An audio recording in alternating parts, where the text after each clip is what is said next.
মাকে নিয়ে খুব চিন্তিত করে এসে দেখছি পেশেন্ট বেডে নেই। পারলাম না উইদাউট মাই পারমিশন কি করে একটা পেশেন্টকে নিয়ে যেতে পারে।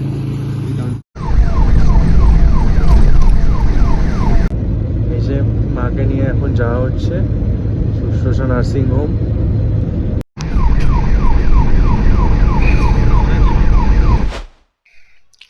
জিনিয়াকে আবার আজকে সকালবেলা হসপিটালে ভর্তি করতে হলো। কালকে তো হসপিটালে নিয়ে গেছিলাম, ডক্টর দুটো ইঞ্জেকশন পুশ করলো, র্যানট্যাক অ্যান্ড ভমিটিংয়ের জন্য যেটা হয় সেটা দিয়ে দুটো ইঞ্জেকশন পুশ করলো। তো বললো বাড়ি নিয়ে চলে যান, এখন ভর্তি করতে হবে না। তো সারাদিন মোটামুটি অল্প অল্প বমি করছিল, কিন্তু বমি এতবার করে মানে 1 ঘন্টা 2 ঘন্টা করতে করতে এতবার করে মানে শুধু ওয়াক ওয়াক তুলছে। হ্যাঁ, তো আমি সন্ধেবেলা আবার ওই দুটো ইঞ্জেকশন পুশ করলাম, তাতেও কোনো কাজ হলো না। সারা রাতে অনেক কষ্ট পেলো। সকালবেলা বললো আমি আর পারছি না, আমাকে হসপিটালে ভর্তি করে দাও। তো আমি আবার সকালবেলা নিয়ে গেলাম হসপিটালে, ওকে অ্যাডমিট করে দিলাম। তো এখন দেখা যাক, এখন বুঝতে পারছি না কি হতে চলেছে আমার জীবনে, আমাদের জীবনে। ঘরে বাচ্চা ছোট, সূর্য এখন অনেক ছোট, সৌম্য যদি অনেক বড় হয়ে গেছে। সূর্যকে দেখা সকালবেলা উঠেই বলছে আমাকে মাকে ডাকো, মাকে ডাকো, মাকে ডাকো। তো অনেক বুঝিয়ে সুঝিয়ে ওকে আমার কাছে রেখে এলাম। জানি না, এখন আবার যাব হসপিটালে, দেখি কি রিপোর্ট হয় কি হয়। মানে পুরো দিনটা পুরো আমাদের খুব সময়টা খুব খারাপ যাচ্ছে, বুঝতে পারছি না কি করব।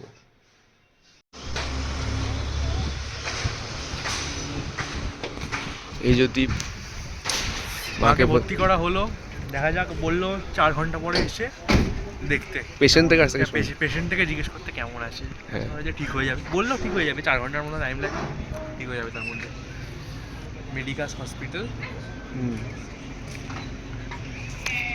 বাড়ির পাশে সবচেয়ে বেশি সুবিধা না। হ্যাঁ, এটা আমি জানতাম না, বাবা বললো, বাবা জানে এখানে আছে এটা, আমি জানতাম না। ভালোই দেখে তো ভালোই মনে হলো, যা ভেতরে দেখলাম ভালোই। মাকে নিয়ে খুব চিন্তিত, কি মনে হচ্ছে কালকে ছাড়বে?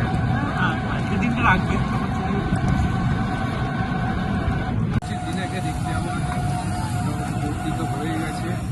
ডক্টর বলেছে কিছু না, তাড়াতাড়ি রিকভার করে যাবে, একদিনের মধ্যে রিকভার করে যাবে। আইসিইউ মানে 1 ডে যেটা আমার সেটাকে রেখেছে, দেখা যাবে। ভগবান সাপোর্ট করছে আমাদের। ও সেই কলকাতা থেকে ছুটে ছুটে এসছে, ভাবিকে রিকভার করা হবে, সেটা আমি খুব খুশি হয়েছি। আমরা এখানে এসে দেখছি মা বেডে নেই। তারপর জিজ্ঞেস করা হলো, বললো টেস্টিংয়ের জন্য, কিছু টেস্টের জন্য শ্যামনগর নিয়ে যাওয়া হয়েছে। এবার সেটার কোনো খবর আমাদের দেওয়া হয়নি, যে কখন নিয়ে গেছে, কোন টেস্টের জন্য নিয়ে গেছে, কোনো খবর নেই। আমরা এখানে ভিজিটিং আওয়ার্সে 4টের সময় এলাম দেখা করবো বলে, এসে জানা যাচ্ছে মা শ্যামনগরে। এবার শ্যামনগর থেকে একটু পরে আসবে। করে এসে দেখছি পেশেন্ট বেডে নেই, কোথায় নিয়ে চলে গেছে শ্যামনগরে না কোথায় টেস্টিংয়ে। বাট আমি বুঝতে পারলাম না উইদাউট মাই পারমিশন কী করে একটা পেশেন্টকে নিয়ে যেতে পারে, উইদাউট পেশেন্ট পার্টিস পারমিশন। তাই না, আমি ওয়েট করছি, আমি কিছুই বলছি না, এখন অপেক্ষা করে আছি, দেখি। আর 45 মিনিট পড়েছে, লাগতে পারে, কী হয় এখন, তারপরে স্টেপ নেওয়া হবে। আমি তো বুঝতে পারছি না এই ব্যাপারটা। এখন রিপোর্ট পাওয়া যাচ্ছে যে খাদ্যনালীতে একটা অবস্ট্রাকশন পেয়েছে, কিছু একটা বাধা, যার জন্য খাবারটা নামছে না, তার জন্যই অত পেন হচ্ছে। এখনো এসে পৌঁছায়নি, দেখি কি হয়েছে। অ্যাকচুয়ালি পুরো রিপোর্ট এখন আমার কাছেও নেই, বুঝতে পারছি না কি হয়েছে, দেখি। জানি না কি হতে চলেছে, খুব টেনশন আছে রিয়েলি।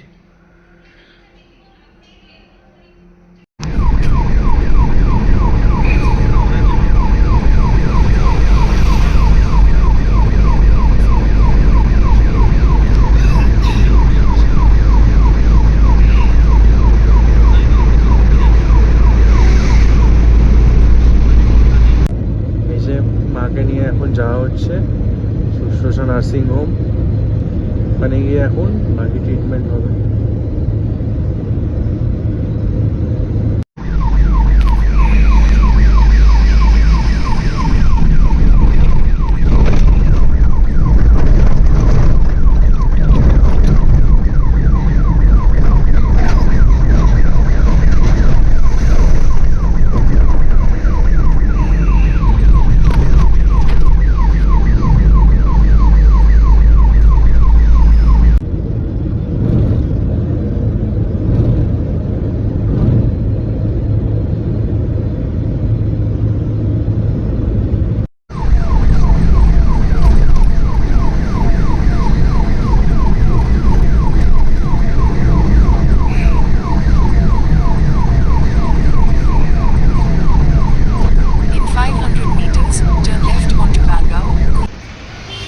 এখন তো জিনিয়া বেশ সুস্থই আছে, অপারেশন হয়ে গেছে। মানে কালকে রাত থেকে এত অবধি মানে এত টেনশানে গেছে আমাদের যে কোনো ভিডিওই শ্যুট করতে পারেনি। ডক্টর তো বললো যে ওর ওখানে হার্নিয়া হয়েছে, ওখানে স্মল ইন্টেস্টাইনে মানে এতটাই বেড়ে গেছে যে কোনো মুহূর্তে ওটা বিপদ ঘটে যেতে পারে। ওটা কোনো কারণে যদি খাদ্যকণা আটকে যায়, লিকেজ হয়ে যায়, তাহলে খুব বিপদ হয়ে যাবে। তাই ইমিডিয়েট অপারেশন করতে হবে। তাই আমরা ঠিক করলাম যে আর দেরি না করে তড়িঘড়ি ওকে কলকাতায় নিয়ে চলে আসি। কেননা নৈহাটিতে একটা মফস্বল টাউনে এত বড় অপারেশন করাটা ঠিক যুক্তিযুক্ত মনে হলো না। তাই আমরা ঠিক করলাম যে ইমিডিয়েট ওকে কলকাতায় শিফট করি। তাই মাঝ রাতে অ্যাম্বুলেন্স নিয়ে সোজা এখানে নিয়ে চলে আসলাম। তো এখানে ডক্টর আসার সঙ্গে সঙ্গে ইমিডিয়েট ভর্তি করে নেয় আর তারপরে অপারেশন করে দেয়। তো এখনও মোটামুটি সুস্থ আছে, ঠিকই আছে, আউট অফ ডেঞ্জার আছে, এখনও রেস্ট নিচ্ছে। আর এই যে কাকুরগাছি প্যান্টালুন্সের একটা গলি ছেড়েই হচ্ছে সুস্থতা নার্সিংহোমের যে রাস্তা, সেই রাস্তাটা চলো তোমাদের সঙ্গে দেখাবো আজকে, যেখানে জিনিয়ার অপারেশন হলো। এই যে গলি, এখানে আছে আকাশের ইনস্টিটিউট। এই গলির মধ্যে সামনেই আছে সুশ্রুষা নার্সিংহোম। চলো যাই, তোমাদের দেখায় সুশ্রুষা নার্সিংহোম। এই যে সুশ্রুষা নার্সিংহোম, এখানে জিনিয়া ভর্তি আছে, এখানে রুটি হয়েছে। হ্যাঁ, খুব ভালো একটা নার্সিংহোম, খুব সুন্দর চিকিৎসা ব্যবস্থা। সুশ্রুষা এই হচ্ছে মর্নিংয়ে ভিজিটিং আওয়ার্স, সকাল 10:30 থেকে 11টা। চলে এসছি আর এখন বাজে হচ্ছে 10:22।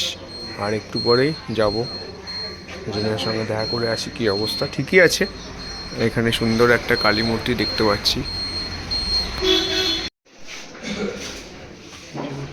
এখানে অপারেশন হয়েছিল এই রুটির মধ্যে।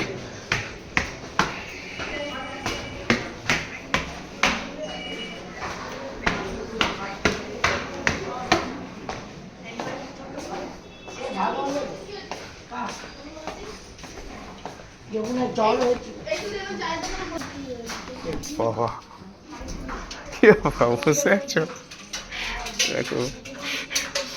হ্যাঁ, এর সাইডটা আমার ভালো হয়ে গেছো। এখন বাগানের মতো বসে বসে ঠ্যাং দোলাচ্ছি। আমার বলেছে ঠ্যাং দোলাতে ঠিক হয়ে গেছে তো, ঝিমিয়ে ঝিমিয়ে আছে। ওটা তো একটু থাকবেই। শরীর এমনি ফিট লাগছে, চলো খুব ভালো। বাঞ্ছারামের বাগানের দিবে তুমি বলবি না, তোর জমা জমা দিবি না, সেইরকম। এখনো স্যালাইন চলছে। হ্যাঁ, এই কাজটা না দিতে পারো।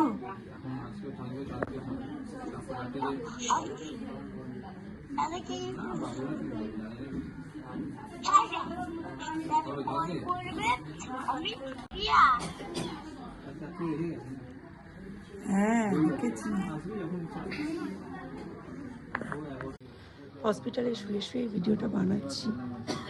স্যালাইন চলছে, ওই হাতটা ফুলে গেছে, ওই জন্য স্যালাইনটা এই হাতে শিফট করে দিয়েছে। আর যে ইউরোফ্লেক্সটা লাগানো ছিল, রাইস টিউবটা, ওটাও খুলে দিয়েছে। ক্যাথিটার খোলা হয়নি, আজকে হাঁটাবে। আমাকে বলেছে বাঞ্ছারামের বাগানে দীপঙ্কর যেমন গাছে বসে ঠ্যাং দোলাচ্ছিল, ওরকম বেডে বসে ঠ্যাং দোলাতে। আমি এতক্ষণ বেডে বসে ঠ্যাং দোলাতে বাঞ্ছারামের মৃত্যু কামনায় অসুস্থ হয়ে শুয়ে পড়েছি। এবার আমায় ডাল সেদ্ধ করা জল দেবে, তারপরে আবার আমি বেডে বসে ঠ্যাং দোলাবো। ভিজিটিং আওয়ার শেষ, তো এখন বাইরে এসে ওয়েট করছি। জিনিয়া পুরোপুরি সুস্থ, দেখলেই পুরো নর্মাল আছে। আমরা বিকেলবেলা 5টা থেকে ভিজিটিং আওয়ার স্টপ করে আসবো। চলো ততক্ষণের জন্য টাটা, সবাই মিস করো।